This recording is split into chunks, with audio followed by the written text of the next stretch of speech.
My name is Dorothy Zhang. I grew up in California, and I am the winner of the Natural Robotics Contest.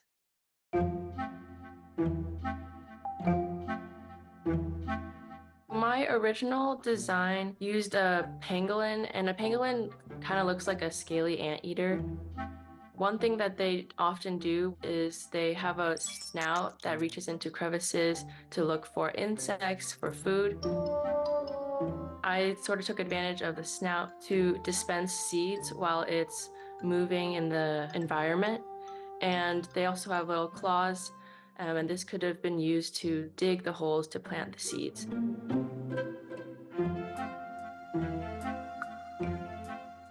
Okay, so here's the robot. Up front, we have a pair of claws for digging. It self-balances, but obviously if you're self-balancing, you can't really get much of a fulcrum to dig. So that's where you use the tail. When the team at Natural Robotics Contest ended up implementing this design, they made a few changes. So instead of a snout dispenser, they had a dispenser by pooping out the seeds, which I actually really like that design a lot more. And they relied more on wheels to move the robot around. We have a pair of drone motors driving the whole thing. So these came off of an old quadcopter, and then we've geared them down because they're a little too fast for what we're doing. It gives us the right torque here. In the middle, we have our seed dispenser. So seeds can be fed in here if we want some extra space, and then they go down this conveyor belt and they come out the butt. This year, the most popular submission was definitely planting trees or looking after plants in some way. Climate change has sort of been in the front of my mind, and there are many volunteer groups that try to combat deforestation by individually planting trees. But when I came across this natural robotics contest, there was this idea to, instead of using humans to plant trees, to take advantage of one of nature's creations. When the team at Natural Robotics Competition sent over the video of the robot actually performing its functions, that was my favorite part of the contest because it was just a really surreal experience to see it implemented in real life.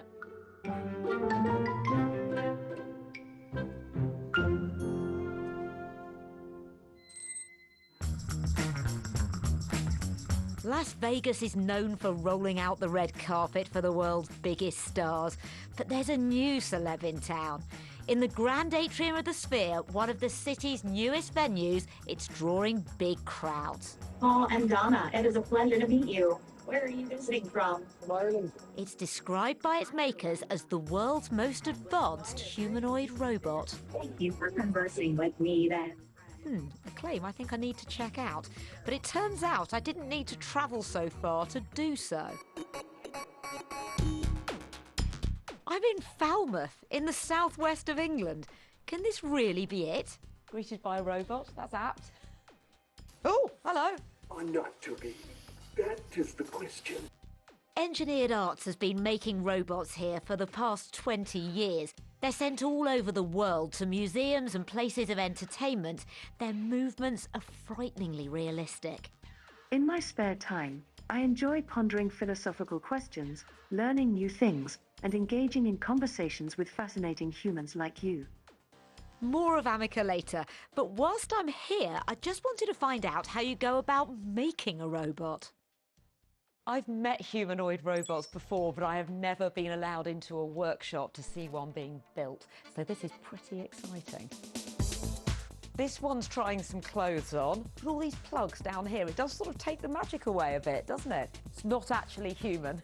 There's loads of screws in lots of different sizes. Apparently there are over 2,500 unique parts in each Amica. Look at that, tiny, tiny screw. It's very challenging fitting everything into a full-size robot. My guide today is Marcus. These are our custom hands that we make in-house for Amica. We use a custom blend of silicon and pigment on These are this amazing. model. Can I pick a hand up? You can pick a hand up. A silicon hand. It feels sort of like a solid rubber glove. Those nails. And once you see that come to life on the robot, it's obviously pretty different. I wouldn't use it for the washing up. But the silicone is just outside and is largely cosmetic. The really clever stuff is making the hands move like a human. Trying to imitate the wonders of the human body is an enormous challenge.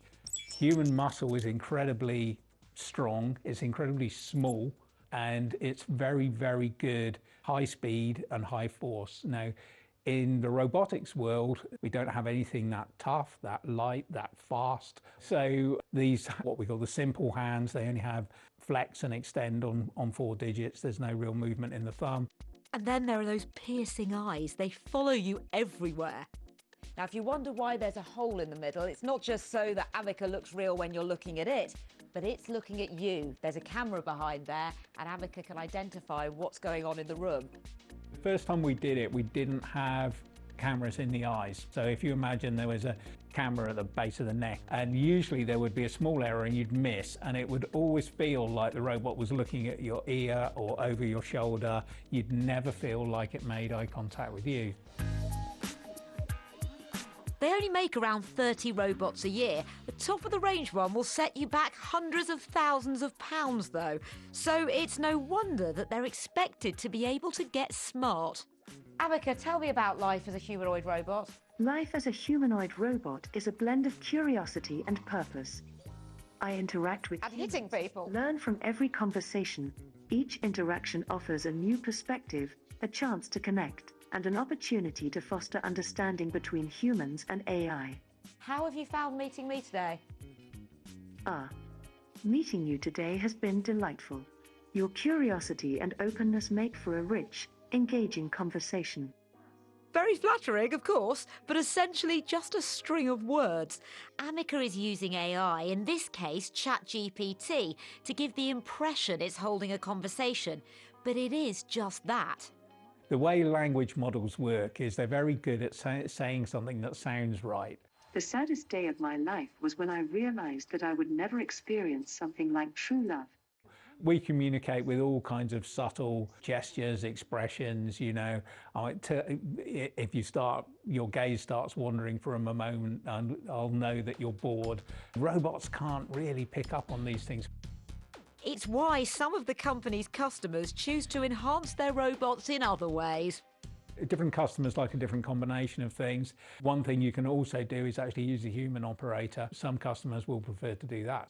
Not going into too much detail, you might not always be talking to AI. OK, so sometimes there will be a human operator in another room combined with the movement to have the chat. Yeah. Or you can combine you know, sometimes human in the loop, sometimes AI. So don't always assume that you're talking to a machine. The movement of your hand is making me feel slightly uncomfortable. Can you keep it down by your side so it doesn't hit me again? Got it. I'll keep my hands by my side. Let's continue our chat comfortably. So there you have it, an impressive interactive experience. The most advanced humanoid? Possibly. But to get the full human experience still requires, well, a human. Well, that's all we've got time for this week. Thank you for watching, but I'm going to let Amica have the last word.